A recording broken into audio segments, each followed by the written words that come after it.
কলার ধরে এসে আদায় করতাম, কলার ধরে আদায় করতাম, ভেঙে ফেলতাম, দপ্তর ভেঙে গুঁড়িয়ে দিতাম। একদম ইউটিউবে এসে এতে এসে বিশাল মুখ বেঁকিয়ে থুতু বের করে, মুখ বেঁকিয়ে থুতু বের করে বিরাট করে আজে বাজে বক্তব্য রাখতেন, যেটার না লজিক আছে না সত্যতা আছে। এবার শুধু রিওপেন নয়, আমাদের জাজমেন্ট যদি বিচারপতির বিরুদ্ধেও এই বিষয়ে মানে তদন্ত করা উচিত যে কিভাবে এই জাজমেন্টটা আপনি দিতে পারেন। একবার কয়েকজনের বিরুদ্ধে কথা উঠছে কেন? তারা তাদের দুরকম আইডেন্টিটি আছে। টেট মামলার রায় বেরিয়েছে, সেখানে প্যানেল বাতিল হয়নি, চাকরি বহাল রয়েছে। আপনারা কিভাবে দেখছেন? মানে আপনারা বলতে যাদের গোটা প্যানেলটাই বাতিল হয়ে গেছে, তারা এই রায়কে কি কোন চোখে দেখছে? আমরা যা 32,000-এর যে প্যানেল ক্যান্সেল হলো না, তাদের যে চাকরিটা থাকলো, আমরা খুশি, অত্যন্ত খুশি এটা যে অনেক চক্রান্ত হয়েছে তাদের বিরুদ্ধে, যেমন ভাবে আমাদের বিরুদ্ধে চক্রান্ত হয়েছে, তাদের পুরো প্যানেলটা খেয়ে নেওয়া, তাদের সবাইকে পথে বসানো 32,000-কে। তো তাদের যে তারা যে জাস্টিস পেয়েছে আমরা খুশি হয়েছি। আর আমাদের ক্ষেত্রে হয়েছে ব্যাপারটা উল্টো, যে আইনের দৃষ্টিতে সকলেই সমান এবং আইন সকলকে সমানভাবে রক্ষা করবে, এটা আমাদের ক্ষেত্রে খাটেনি। মনে হয়েছে যে এখন ওই যে এসআইআর টেসআইআর নিয়ে বিভিন্ন রকম কথাবার্তা উঠছে, তারপরে বলা হচ্ছে যে রোহিঙ্গি বাংলাদেশি, আমাদের মনে হয় ওই রকম একটা পর্যায়ে রেখে দিয়েছে। মানে আমাদের এইরকম পর্যায়ে রেখে দিয়েছে যে গোটা ভারতবর্ষের সার্ভিস ম্যাটারে একই লয়ের উপরে যায়, যে কোনো অথরিটি যদি ভুল করে তার প্রভাবে যেন কোনো নিরপরাধ শাস্তি না পায়। এটাই হচ্ছে প্রত্যেকটা সার্ভিসের মানে করাপশনের একটা মূল জায়গা থেকেছে। সেই ইন্দ্রপিত ভার্সেস কালান থেকে শুরু করে আপনার এই আজকের প্রাইমারি সকলের কিন্তু বেসিক বক্তব্য বা জাজমেন্ট বিচারপতিদের একটাই ছিল যে যদি অথরিটি কোনো ভুল করে থাকে তাহলে তার জন্য নিরপরাধরা শাস্তি পেতে পারে না। আমাদের ক্ষেত্রে হয়েছে উল্টো। কারণটা কি?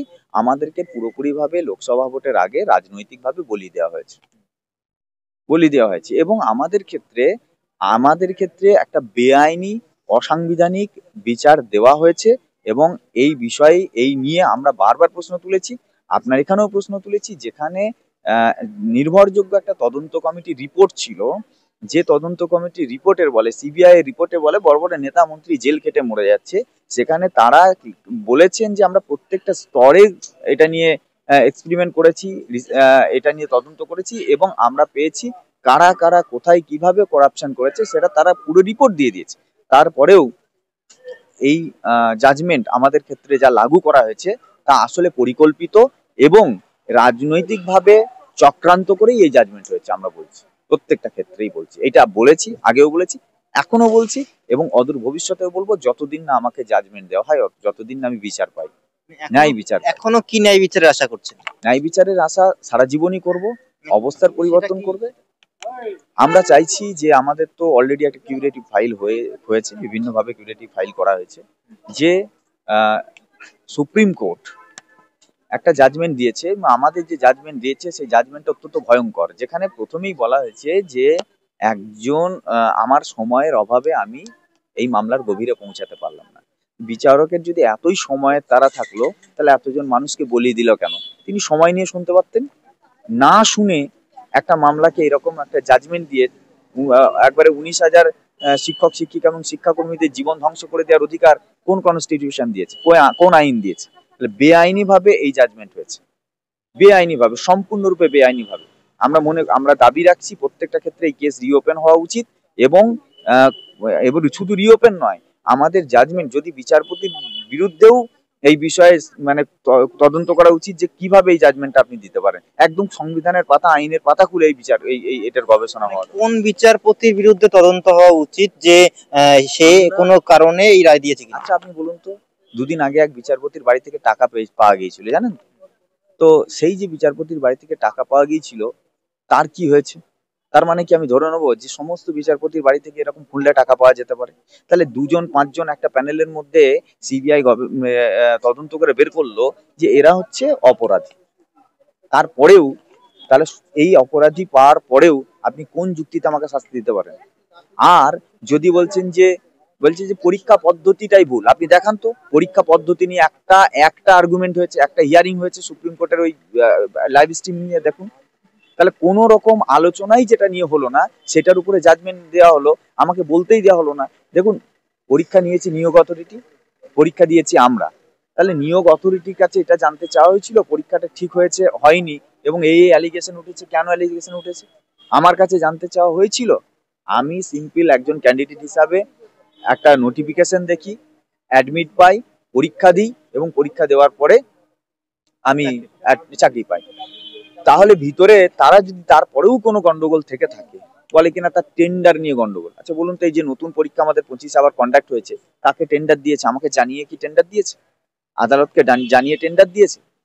তাহলে তার দায় অবশ্যই আপনাদের বা আপনার মতো যারা চাকরি পেয়েছেন তাদের কোনোদিনই হতে পারে না। কিন্তু প্রশ্ন হচ্ছে, আপনি যে কথাটা বললেন সেটাই আমি আরেকটু ক্লিয়ার ভাবে জানতে চাই, যে বিচারপতির বিরুদ্ধে তদন্ত হওয়া উচিত। আপনাদের এই রায় সর্বোচ্চ আদালতে যখন ওঠে তখন ডিওয়াই চন্দ্রচূড় প্রধান বিচারপতি ছিলেন। আহ, আপনি কি মনে করছেন যে গোটা বিচার প্রক্রিয়ায় যে কলকাতা হাইকোর্ট থেকে সর্বোচ্চ আদালত যারা যারা যে সমস্ত বিচারপতিরা এই মামলার সঙ্গে যুক্ত হয়েছেন সকলের বিরুদ্ধে তদন্ত হওয়া উচিত? সেটা তো হবে না, আমরা চাইলেই তো সবকিছু হবে না। আর ডিওয়াই চন্দ্রচূড় যখন ছিলেন তখন আমাদের কিন্তু চাকরি যায়নি। ডিওয়াই চন্দ্রচূড় বুঝেছিলেন যে এটার সেগ্রিগেশনের প্রয়োজন আছে। ডিআই চন্দ্রচূড় আর তার সঙ্গে থাকা দুজন সহযোগী জাজ একটা গাইডলাইন্স দিয়ে দিয়েছেন, সেসব গাইডলাইন্সকে মানাই হলো না। সেখানে নতুন করে বিচার প্রক্রিয়াকে শুরু করা হলো এবং তড়িঘড়ি রাতারাতি জাজমেন্ট দেওয়ার জন্য, মানে আমাদের জাজমেন্টটা দেওয়ার জন্যই যেন ওনার মানে পরবর্তী যে যিনি জাজমেন্ট ছিলেন সঞ্জীব খান্না, তার জন্য খুব ব্যস্ততা ছিল যে এই জাজমেন্ট আমাকে দিয়ে যেতে হবে।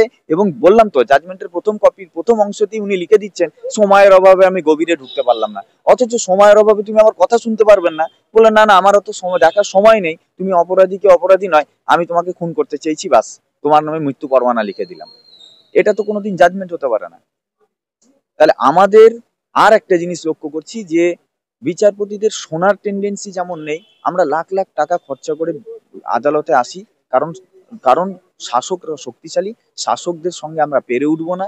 আমাদের নিপীড়িত মানুষের শেষ আশ্রয়স্থল হচ্ছে আদালত, সংবিধান, সেটাকে পাওয়ার জন্য আমরা আদালতে আসি। কিন্তু বিচারপতিদের সময় থাকে না আমাদের কথা শোনার মতো, অথচ তারা একটা এমন একটা জাজমেন্ট দেয় যে জাজমেন্টটা কোনোভাবেই কাঙ্ক্ষিত নয়, অথচ অন্য জাজমেন্ট গুলো আলাদা। আজকেই আমরা যে প্রাইমারি যে জাজমেন্টটা পেয়েছি, অত্যন্ত ভালো জাজমেন্ট, আমরা খুশি। এর আগেও আমাদের ভারতবর্ষের মানে সার্ভিসের প্রচুর উদাহরণ আছে যেখানে এই ধরনের অনেক জাজমেন্ট দেওয়া হয়েছে। আমার প্রশ্ন একটাই, যে অন্যের কোনো অপরাধ বা ভুলের জন্য আমি শাস্তি পেতে পারি না। এবং একটা নির্ভরযোগ্য তদন্ত কমিটি ছিল, তারপরেও কিন্তু তার রিপোর্টকে গ্রহণ করা হলো না।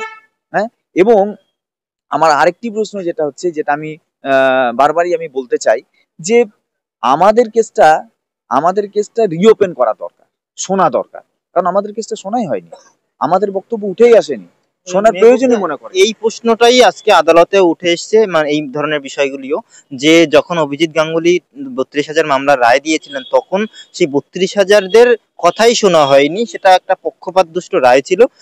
চাকরি যারা করছেন তারাও সেই কথাটাই এই আজকের রায়ের পরে বলছেন যে রাজনৈতিক প্রভাবে, রাজনৈতিকভাবে দুষ্ট সেই রায় ছিল অভিজিৎ গাঙ্গুলি, পরে যিনি বিজেপির টিকিটে সাংসদ হয়েছে। দেখুন, এখন তো এই প্রশ্নগুলো বড় হয়ে দেখা উচিত। এবং আজকে আমাদের বিভিন্ন অংশ থেকে আদালতের বিভিন্ন জায়গায় বিভিন্ন অ্যাক্টিভিটিস এর উপর প্রশ্ন উঠছে, কেন? কারণ একজন জাজকে হতে হয় সংবিধান নির্ভর এবং নিরপেক্ষ। তিনি সবসময় নিরপেক্ষতার জায়গা থেকে, আইনের জায়গা থেকে বিচার করবেন। কিন্তু আমরা দেখতে পাচ্ছি যে যিনি আজকে বিচারক, কালকে তিনি বেরিয়ে এসে অন্য একটি দলের থেকে ইয়ে হয়ে যাচ্ছেন, সাংসদ হয়ে যাচ্ছেন, ওখান থেকে বেরিয়ে এসে রাজভবনে ঢুকে যাচ্ছেন। তো তাদের ওই জাজমেন্ট গুলো, এবং যখন তারা এরকম কিছু একটা জাজমেন্ট দেন যেখানে দেখা যাচ্ছে অন্য একটি রাজনৈতিক দল ক্ষমতায় আছে, তার ক্ষতি হচ্ছে না, কিন্তু তার যারা রিক্রুটমেন্ট করছেন তাদের ক্ষতি হয়ে যাচ্ছে। এখানে আমরা দেখতে পাচ্ছি যে লয়ার, জাজ সবাই যেন একটা তাকিয়ে আছে যে এদের কিভাবে ক্ষতি করে দেওয়া যায়। মানে আমাদের ক্ষতি করলে যেন অন্য একটা শাসককে তার শাসকের মানে আহ, বিরুদ্ধে যেন তারা প্রতিশোধ নিতে পারবে। না, আইনজীবীদের তো কাজ হচ্ছে তারা তাদের টাকা নিয়ে মক্কেলদের হয়ে সওয়াল জবাব করবেন, সেটা তো তাদের কাজ। তারা, আমি বলছি যে একজন আইনজীবী তিনি মামলা লড়তেই পারেন, অনেক আইনজীবী তো লড়েন, পার্টিকুলার কয়েকজনের বিরুদ্ধে কথা উঠছে কেন? তাদের দু রকম আইডেন্টিটি আছে, পরিচিতি আছে, এবং আমরা লক্ষ্য করছি যে তারা একটা সাবজুডিস ব্যাপারের উপরে, ম্যাটারের উপরে একটা মামলা চলছে।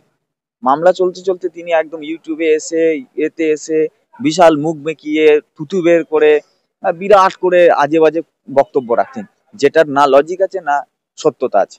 তিনি বারবার বিভিন্ন রকম কথা বলেছেন যেগুলো সত্যই নয়।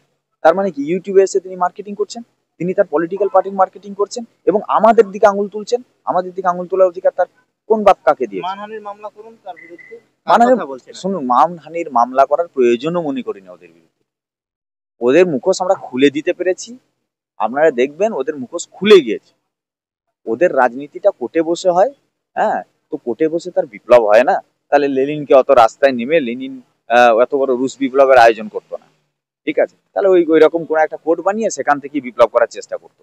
তো সেই জায়গায় দাঁড়িয়ে ওরা যে ষড়যন্ত্রগুলো করছে এবং যে অসভ্য এবং মিথ্যা ভাষণ দিচ্ছে, অসত্য ভাষণ দিচ্ছে, যেটা ঘটেইনি, একটা করে কথা বলে দিচ্ছে এবং পাবলিকের কাছে একটা ভুল ইমেজ তৈরি করে দিচ্ছে।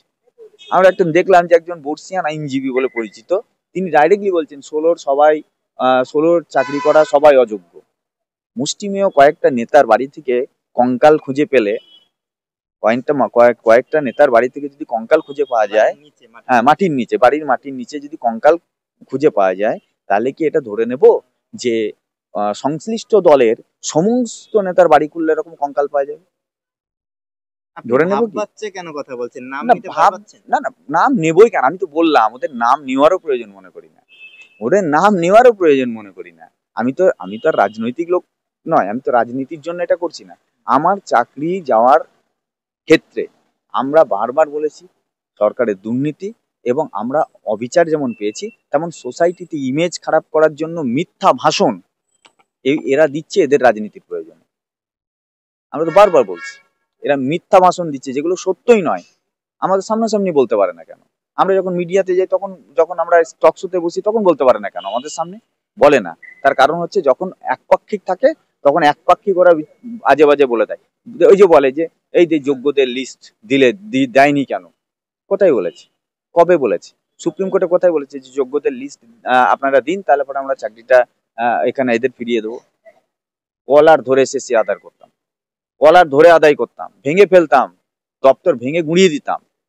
বলেছে কোথায়? ওই নেতা, ওই তো ওই নেতারা, নেতা মানে কালো কোট পরে যারা নেতা, উপরে নেতা, ভিতরে নেতা, উপরে উকিল, তারা তো বলে বেড়ায় লোককে। দেখাতে বলুন তো একটা অর্ডার কপি যেখানে বলেছে যে এই রকম একটা list school service commission provide করলে পরে সবার চাকরিগুলো রেখে দেবো, ওদেরকে আদায় করতে হবে না, আমরা আদায় করে নেবো, আমরা আদায় করে নেবো বলেছে। কিন্তু স্টুডিওতে গিয়ে মিথ্যা কথা বলে, সবাইকে বলে। এবং এরাই এরাই কিন্তু সিবিআই তো ইনভেস্টিগেশন চেয়েছিল, বলেছিল না ওদের লিস্ট হবে না, ওরা তো চোর। স্বাভাবিক, একটা অথরিটি করাপ্টেড। আমি যদি করাপ্টেড হই, তাহলে পরে আমি যদি কোনো লিস্ট দিই, আমি তো কিছু অংশকে মাচানোর চেষ্টা করব। তার জন্যই তো তোমরা সিবিআই ইনভেস্টিগেশন চেয়েছিলে। তো সিবিআই যখন রিপোর্ট নিল তোমার মনের মতো হচ্ছে না বলে তুমি মানতে পারছো না। দাদা, একটা শেষ প্রশ্ন আপনার কাছে। আপনি শুরুতেই বললেন যে 2024-এর লোকসভার ঠিক আগে আপনাদের রায় দেওয়া হয়েছিল, কারণ সামনে লোকসভা ভোট ছিল, সেই জন্য আপনাদের পুরো প্যানেলটা বাতিল হয়ে গেছে। যদি সেই তথ্য সঠিক হয়ে থাকে, তাহলে 26-এর নির্বাচন রয়েছে সামনে, তাহলে 26-এর নির্বাচনের জন্য 32,000-এর চাকরি বাতিল বা গোটা প্যানেল বাতিলটা, সেটা আরো বেশি রাজনৈতিক প্রভাব ফেলতে পারতো না?